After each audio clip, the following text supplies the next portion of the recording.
இந்த செபியோட வேலையே ரொம்ப சிம்பிள். ஆக்சுவலி 2 பேரை மேனேஜ் பண்ணணும். ஒண்ணு திமிங்கலம், இன்னொன்னு மண்ட கசாயம். ஒண்ணு பிஎஸ்சி, இன்னொன்னு என்எஸ்சி. ஸோ சும்மா ஏதாவது இருந்ததுன்னா, அடடா நம்ம ரொம்ப நாள் வேலை செய்யலைன்னு சொல்லிட்டு, கண்டிப்பா ஏதாவது இந்த 2 எக்ஸ்சேஞ்சுக்கு ஏதாவது வேலை கொடுக்க வேண்டியது. என்னன்னா, டேய் திமிங்கலம், நீ என்ன பண்ற? நம்ம குடோன்ல இருக்கிற பருத்தி மூட்டையை எடுத்துட்டு போய் நீ பண்ணை வீட்டில் வச்சிருன்னு சொல்ல வேண்டியது. திருப்பி மண்ட கஷாயத்துக்கிட்ட பண்ணை வீட்டில் இருக்கிற பருத்தி மூட்டை எடுத்துட்டு போயிட்டு குடோன்லேயே வச்சிருன்னு சொல்ல வேண்டியது. ஸோ இந்த பார்க்குற நமக்கு என்ன தோணும்? இதுக்கு இந்த பருத்தி மூட்டை குடோன்லேயே இருந்திருக்கலான்ற போது இருந்திருக்கலாம் தான். செபி ஏதாவது வேலை செய்யணும்ல அப்படின்ற மாதிரி தான் இவங்களோட சர்க்குலர்லாம் இருக்குது. வாரம் வாரம் தேர்ஸ்டேலேருந்து டியூஸ்டே எக்ஸ்பைரி மாற்றுறது, இல்லைன்னா டியூஸ்டேலேருந்து திருப்பி தேர்ஸ்டே மாற்றுறது. இந்த மாதிரி ஏகப்பட்ட changes in last few years. So இவ்வளோ சேஞ்சஸ் நடக்கும்போது இப்போது ரீசெண்ட் சர்க்குலரில் படி இருக்க சேஞ்சஸ் என்னென்னா, சென்செக்ஸோட எக்ஸ்பைரி தேர்ஸ்டேக்கு மாறுது, நிஃப்டியோட எக்ஸ்பைரி டியூஸ்டேக்கு மாறுது.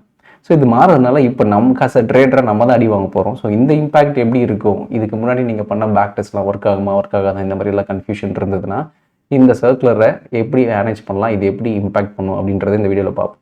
இது ஃபர்ஸ்ட் ஆஃப் ஆல் இந்த சேஞ்சஸ் எப்போதுலேருந்து வருதுன்னா செப்டம்பர் 1 தான். ஸோ செப்டம்பர் 1க்கு முன்னாடி இருக்கிற எந்த எக்ஸ்பைரியுமே நோ சேஞ்சஸ்.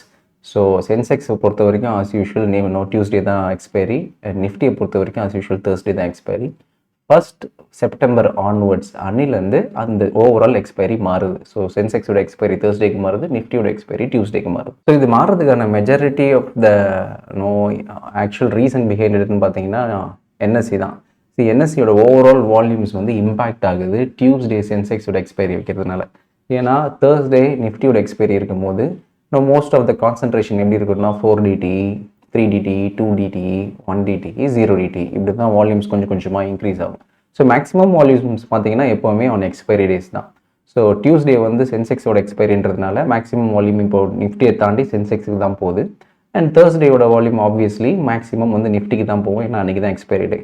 பட் இதுக்கு முன்னாடி எப்படி இருந்ததுன்னா எக்ஸ்பைரி டே மட்டும் இல்லாமல் ஜஸ்ட் 1DT இல்லைனா 2 days பிஃபோர் எக்ஸ்பைரி இந்த மாதிரி டேஸ்லேயும் வால்யூம் ஓரளவுக்கு வந்துட்டு இருந்தது.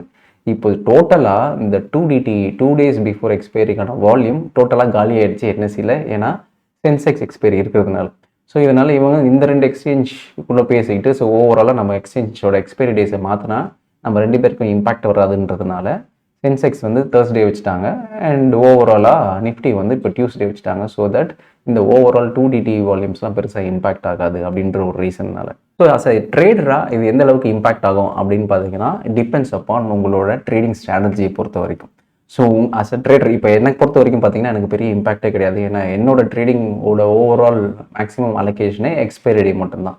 ஸோ அந்த எக்ஸ்பைரி டே தேர்ஸ்டே வந்தானே, டியூஸ்டே வந்தானே, சண்டேவாக இருந்தானே, எனி ஸ்பெசிஃபிக் டே ஏன் ஸ்ட்ராட்டஜியை பொறுத்த வரைக்கும் எப்படின்னா அது எக்ஸ்பைரி டேக்காக கிரியேட் பண்ண ஒரு ஸ்ட்ராட்டஜி. ஸோ அந்த ஸ்ட்ராட்டஜியோட கோர் லாஜிக்கே பார்த்தீங்கன்னா ஓவராலாக எக்ஸ்பைரி டே அன்னைக்கு எல்லா ஓடிஎம் ஆப்ஷன்ஸும் இட் வில் எக்ஸ்பயர் ஒர்த்லெஸ். அதுதான் பேசிக் கோர் ரூல். நீங்கள் என்ன தான் ஸ்ட்ராட்டஜி ரூல் என்ன தான் எக்ஸ்பைரி டே மாற்றினாலும் இந்த கோர் ரூல் மாறாது. ஓடிஎம் ஆப்ஷன்ஸ் எக்ஸ்பைரி தான் ஆக போகுது, 0 தான் ஆக போகுது. But what is the probability of OTM options expiring 0? அதுதான் மேத்து, அதுதான் ஆக்சுவல் லாஜிக். அதை எப்படி பண்ணணுன்றது தான் நீங்கள் you have to put in effort and accordingly அந்த ஸ்ட்ராட்டஜியை கிரியேட் பண்ணணும். ஸோ இந்த பர்டிகுலர் ஸ்ட்ராட்டஜி இந்த எக்ஸ்பைரி டேஸ் மாறுறதுனால இம்பாக்ட் ஆகுமானா நோ வே, 0 இம்பாக்ட். இது எனி டே நீங்கள் எப்போனாலும் மாற்றினாலுமே கோர் ரூல்ஸ் வந்து சேம் தான்.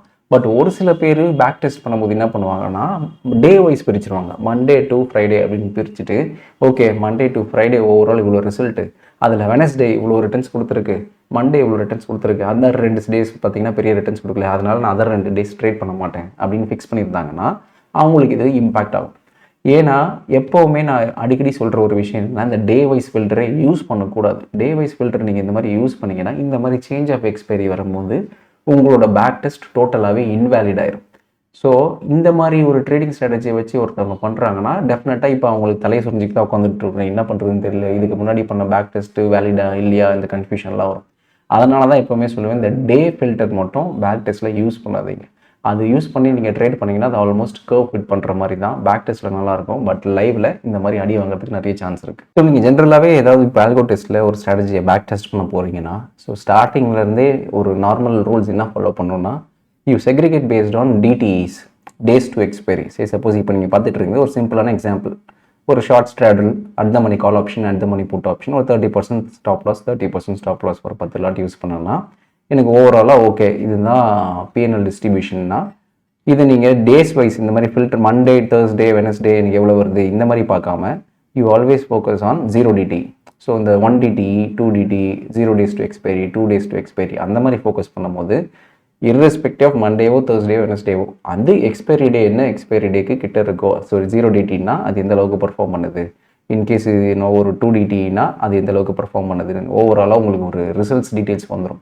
ஸோ அதை வச்சு நீங்கள் ஃபைனலாக நீங்கள் கண்டினியூ பண்ணிக்கலாம். ஓகே, எனக்கு எக்ஸ்பைரி டேஸ் மட்டும் இந்த ஸ்ட்ராட்டஜி ரன் பண்ணால் இவ்வளோ ரிட்டர்ன்ஸ் வருது, இன்கேஸ் நான் எல்லா நாளும் ரன் பண்ணேன்னா எனக்கு இவ்வளோ ரிட்டர்ன்ஸ் வருது. அதில் மேபி இந்த க்ளோசர் டு த எக்ஸ்பைரி இல்லாமல் ஃபார் டு த எக்ஸ்பைரிலாம் பார்த்தீங்கன்னா பெரிய இம்பாக்ட் இல்லை, அதனால் நான் அந்த ஸ்ட்ராட்டஜி அதெல்லாம் நான் தூக்க போகிறேன். அந்த மாதிரி you can decide what ever you want. அந்த மாதிரி நீங்கள் டிசைட் பண்ணிவிட்டு ஓவராலாக ரிட்டர்ன்ஸ் எப்படி இருக்குன்னு பார்த்துட்டு அதுக்கப்புறம் you can conclude. Say for example இந்த ஸ்ட்ராட்டஜி பொறுத்த வரைக்கும் 0 DTEயும் 2 DTEயும் நல்லா ஒர்க் ஆகுது. ஓகே, கன்சிஸ்டண்ட்டாக அதுக்கு பெரிய டீவியேஷனே இல்லை. ஸோ இந்த நிஃப்டி ஸ்ட்ராட்டஜியை நான் இந்த 2 நாளைக்கு மட்டும் ரன் பண்ணிக்கிறேன். இப்போது இன்கேஸ் நிஃப்டி தேர்ஸ்டேலேருந்து டியூஸ்டே மாறிடுச்சுன்னா அதே தான். ஸோ நீங்கள் இப்போ 0 DTEனா என்ன பண்ணுவீங்க, டியூஸ்டே ரன் பண்ணுவீங்க.